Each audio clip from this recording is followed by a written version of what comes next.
Je vous propose ce soir un document extrêmement touchant sur une histoire qui a fait le tour du monde. La petite Anna n'avait que 13 ans lorsqu'elle a été gazée dans le camp de concentration d'Auschwitz en Pologne. Comme le seul souvenir de son passage au camp de la mort, sa valise avec son nom inscrit sur le dessus, Anna Brady. Et voilà que des dizaines d'années plus tard, cette valise s'est transformée en symbole de paix et de tolérance grâce à la détermination d'une jeune japonaise. La valise, ou plutôt sa réplique, car on a appris récemment que l'original avait été brûlé voilà une vingtaine d'années, aura aussi permis de retracer le frère d'Anna, George Brady, qui vit maintenant à Toronto. Voici donc l'histoire de la valise d'Anna, telle que retracée par nos collègues de la CBC et adaptée par José Dupuis et Bruno Bonamigo.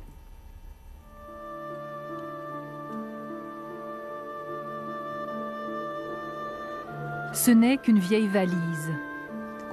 Devant une foule de visages, les visages d'enfants japonais impatients de voir, curieux de savoir à qui appartenait cette valise, ce qu'elle contenait et ce que tout cela signifie. On l'ouvre avec vénération, comme si elle contenait une relique sainte. Et pourtant, il ne s'agit que d'une vieille valise, vide, la valise d'une jeune fille nommée Anna. Ils sont curieux de savoir ce qu'Anna mettait dedans. Ils arrivent vraiment à imaginer ce qu'Anna a vécu juste à partir de cette valise si ordinaire. Sur la valise, son nom, Anna Brady. Sa famille lui avait donné cette valise pour partir en voyage. L'histoire commence dans les années 1930, très loin du Japon, dans une petite ville tchèque appelée Nové Město. Anna y est née et y a vécu, avec sa mère, avec son père, avec son frère aîné nommé George et une chienne appelée Silva. Petite fille menant une vie ordinaire et heureuse, elle ressemblait à ses fillettes de Yokohama. Mais contrairement à ses dernières du même âge qu'elle, sa vie devait prendre un tour tragique. À l'âge de 11 ans, Anna a quitté la maison, valise à la main, pour un voyage dont elle n'est jamais revenue. C'est ici à Auschwitz que son voyage a pris fin. Quelques heures après être arrivée, Anna a trouvé la mort dans une chambre à gaz. Si l'histoire d'Anna sort de l'anonymat parmi les millions de morts, c'est à cause de sa valise et de la détermination de Fumiko Ishioko. Grâce à elle, l'histoire d'Anna permet à des millions d'enfants dans le monde d'apprendre une leçon importante, pas seulement à propos de l'Holocauste, mais également à propos de la vie elle-même.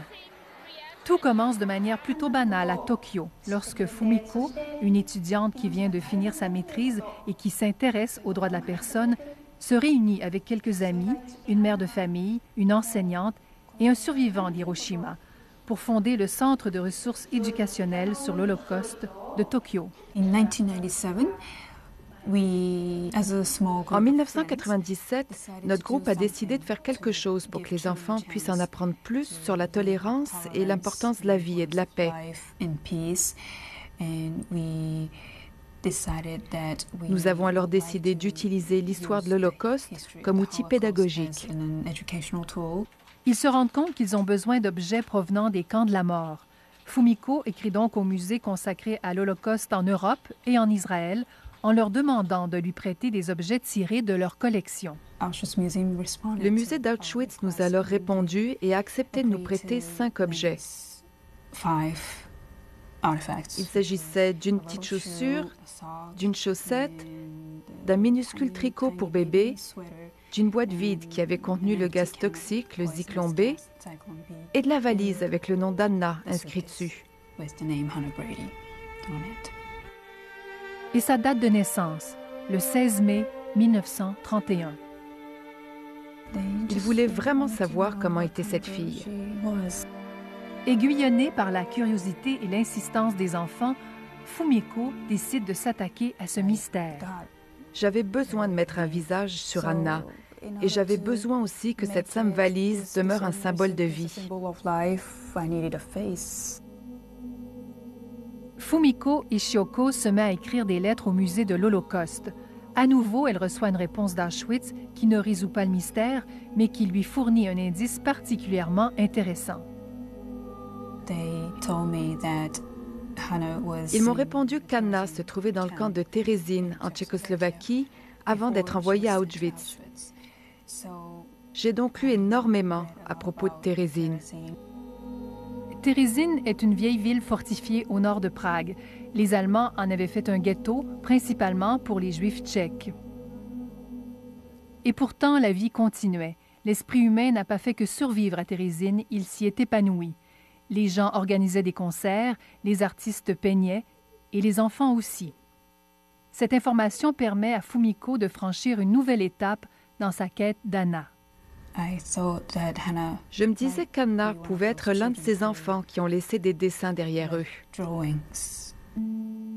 Et c'est le cas.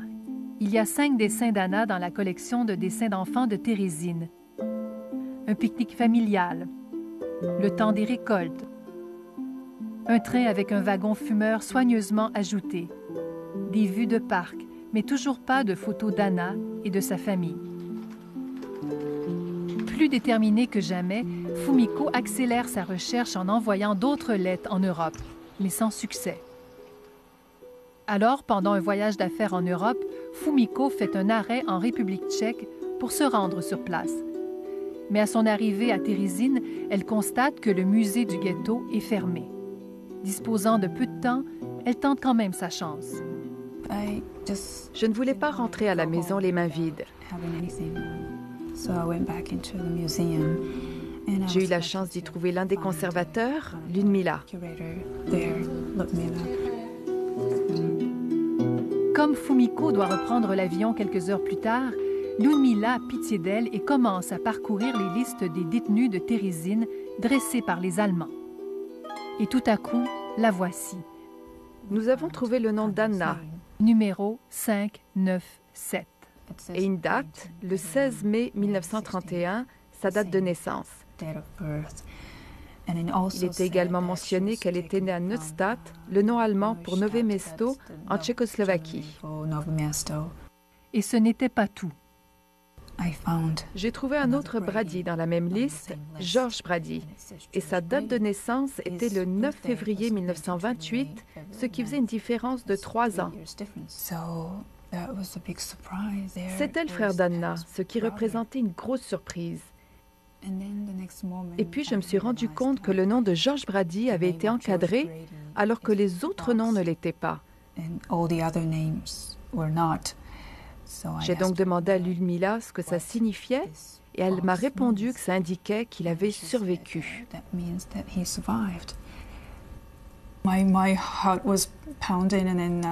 Mon cœur battait vraiment fort et mes mains tremblaient. Je voulais vraiment savoir où je pouvais le trouver. J'étais tellement désespérée qu'elle est revenue avec un autre document. Nous avons alors vu à nouveau le nom de Georges Brady et à côté, le nom de son compagnon de dortoir. Et elle m'a dit qu'il vivait à Prague maintenant. À quelques heures de son départ, Fumiko se précipite alors à Prague pour y rencontrer Kurt Kotouche. Il m'a demandé « Vous cherchez Georges Brady ?» Et moi, j'ai répondu « Oui ». Alors il m'a dit « Oh, mais c'est un bon ami à moi, il vit au Canada. » De retour au Japon, Fumiko écrit une lettre à George Brady, à Toronto. Le 22 août 2000. Monsieur, nous prenons la liberté de vous écrire pour vous parler de nos activités au Japon. Je m'appelle Fumiko Ishioka et je suis directrice du Centre de ressources éducationnelles sur l'Holocauste de Tokyo. Je vous écris parce que la valise de votre sœur Hannah Brady est exposée dans notre centre.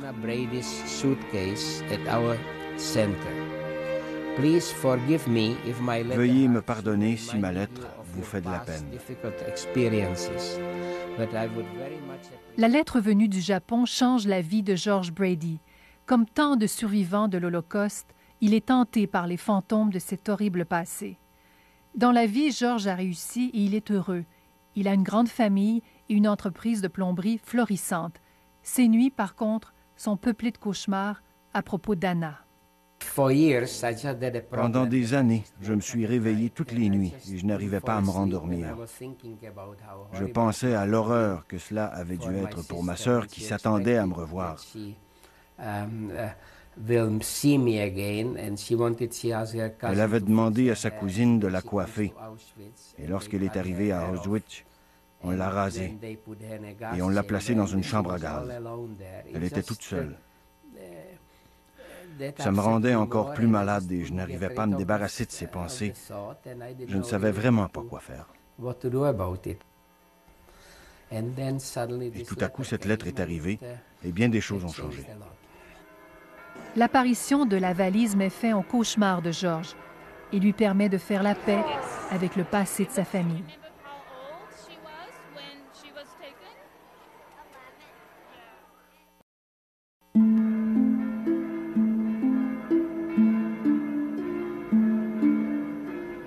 C'est maintenant plus facile pour George Brady de retourner là où tout a commencé, dans sa ville natale de Nowe Město, à 180 km à l'est de Prague. Sur la place principale, la vieille maison des Brady. Au rez-de-chaussée, le commerce familial, un magasin de petite ville où l'on vend un peu de tout. À l'étage, l'appartement confortable de la famille. C'est un peu délabré maintenant. Ce que 7 ans d'occupation nazie n'ont pas réussi à détruire, 40 ans de communisme l'ont fait. George est revenu pas pour se lamenter, mais pour essayer de retrouver des souvenirs de la vie avant l'arrivée des Allemands. Nous avions une enfance heureuse, vraiment. Nous avions beaucoup d'amis. Nous allions skier, patiner. Anna était une très jolie fille. Elle était blonde, avec les yeux bleus. Elle avait toujours été grande pour son âge et elle était rayonnante de vie. Mon père était un homme très actif dans de nombreux domaines. Il était acteur et jouait très bien au soccer. Il était même devenu capitaine de son équipe. C'était aussi un bon skieur. Et ma mère était une personne pleine d'entrain. Tout le monde l'aimait. Elle riait beaucoup, très fort. Elle était très amusante et avait beaucoup d'humour. C'était une jeunesse très, très heureuse, je dirais même gâtée. Enfin, jusqu'au 15 mars 1939. C'est le jour où les Allemands ont envahi et occupé le pays. Quand Hitler est arrivé, les choses ont changé. Les ordres ont commencé à arriver les uns après les autres. Comme ils étaient les seuls enfants juifs de la ville, Anna et George ont petit à petit été exclus. Leur vie est devenue alors plus difficile dans les 2 années qui ont suivi. Le pire, c'est lorsque nous n'avons plus été capables d'aller à l'école. La maison est alors devenue notre terrain de jeu. Et puis, la situation a empiré, énormément. Pour commencer, leur mère Markéta est arrêtée et emmenée. Puis c'est le tour de leur père, Karel. Il est très difficile de décrire ce qui se passe lorsque vous vous retrouvez tout à coup à 13 ans, responsable d'une petite sœur de 10 ans, et que l'ennemi est partout autour de vous.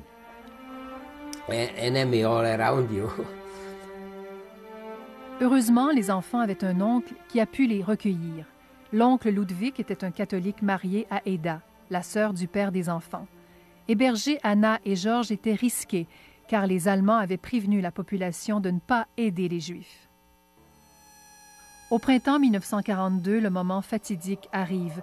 Le quartier général allemand ordonne à Anna et George de se présenter pour être déportés. Le nouveau foyer de George et Anna, Térésine, c'est maintenant devenu un endroit où règne la désolation, une forteresse vieille de 200 ans. Arbeit macht frei, l'inscription cynique signifiant la liberté par le travail, qui ornait les portails de tous les camps nazis. C'est maintenant un endroit vide, abandonné. Mais lorsque Anna et George sont arrivés à Térésine en 1942, il y avait plus de 50 000 personnes. Le frère et la sœur ont été séparés. George a été placé ici, dans les quartiers réservés aux garçons. Anna était là, au bout de la rue, dans un foyer pour les filles. mais ils parvenaient quand même à se voir une fois par semaine. Chaque fois qu'Anna venait, elle m'apportait un petit pain blanc. Elle disait que j'étais plus grand qu'elle et qu'il m'en fallait plus qu'elle. Alors même si elle avait faim, elle le partageait quand même avec moi ou me le donnait. Même aujourd'hui, quand j'y pense, j'en ai les larmes aux yeux. Malgré les conditions difficiles, il y avait quand même une certaine normalité dans la vie à Térésine. Anna allait dans une école clandestine, Georges suivait une formation de plombier. 2 ans plus tard, cette vie a pris fin. On vidait Térésine. Ses résidents ont été amenés ici, à cette gare de chemin de fer, pour être chargés dans des wagons à bestiaux à destination d'Auschwitz. Georges est parti en premier.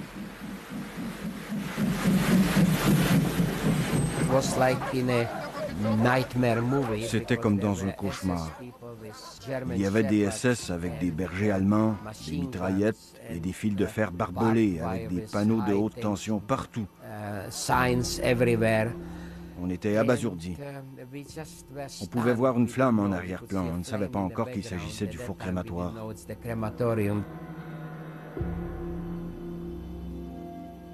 Georges a survécu à Auschwitz parce que les Allemands avaient besoin de ses compétences de plombier.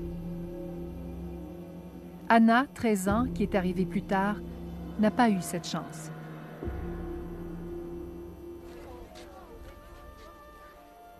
Trois mois après sa mort, 3 mois seulement, en janvier 1945, Auschwitz est libéré.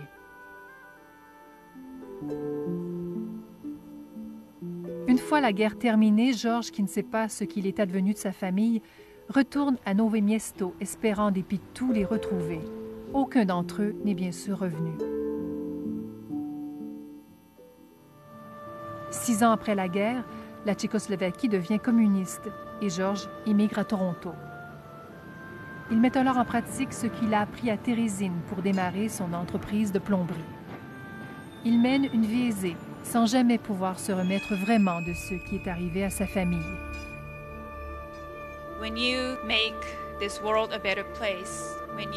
Et puis Fumiko Ishioko fait irruption dans sa vie. Ils sont faits pour s'entendre. Elle a la valise d'Anna, mais lui a les photos d'Anna.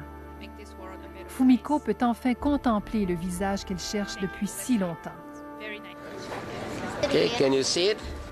Ils forment une équipe et se donnent comme mission de répandre le message de la tolérance.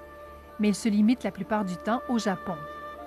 George and I went through his astounding collection of photographs and artifacts. Jusqu'à ce que Karen Levine, une réalisatrice de la radio de CBC, tombe sur leur histoire. I fell in love with the story right away. My heart started literally to pound. And that very night I called George Brady. Karen Levine devient rapidement un élément essentiel de l'histoire d'Anna, puisqu'elle écrit un livre à son sujet.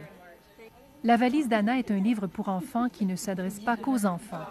Publié en premier au Canada en anglais, le livre est maintenant édité dans 25 pays et a été traduit en espagnol, en japonais, en français, en italien, en tchèque, en allemand et enfin en chinois.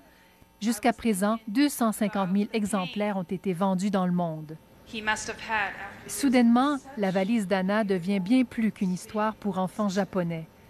Fumiko, Georges et Karen arpentent 3 continents pour propager leur message.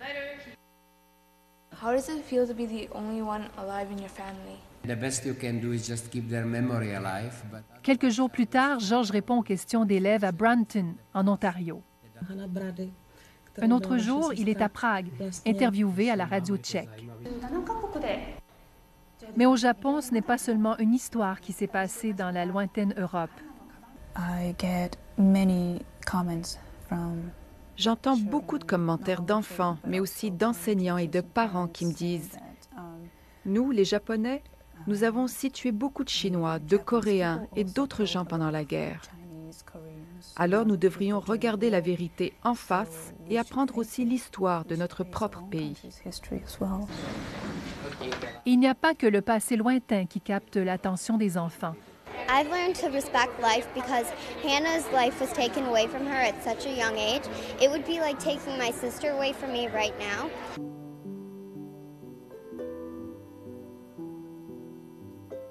Grâce à ses enseignements, elle n'a jamais été aussi vivante. Vous savez, elle voulait devenir enseignante et c'est certainement ce qu'elle fait aujourd'hui. En fin de compte, c'est là que réside le véritable miracle de cette valise. Que le rêve d'Hannah Brady ait pu se réaliser et même aller plus loin. La petite fille qui voulait devenir institutrice de village enseigne maintenant aux enfants du monde entier.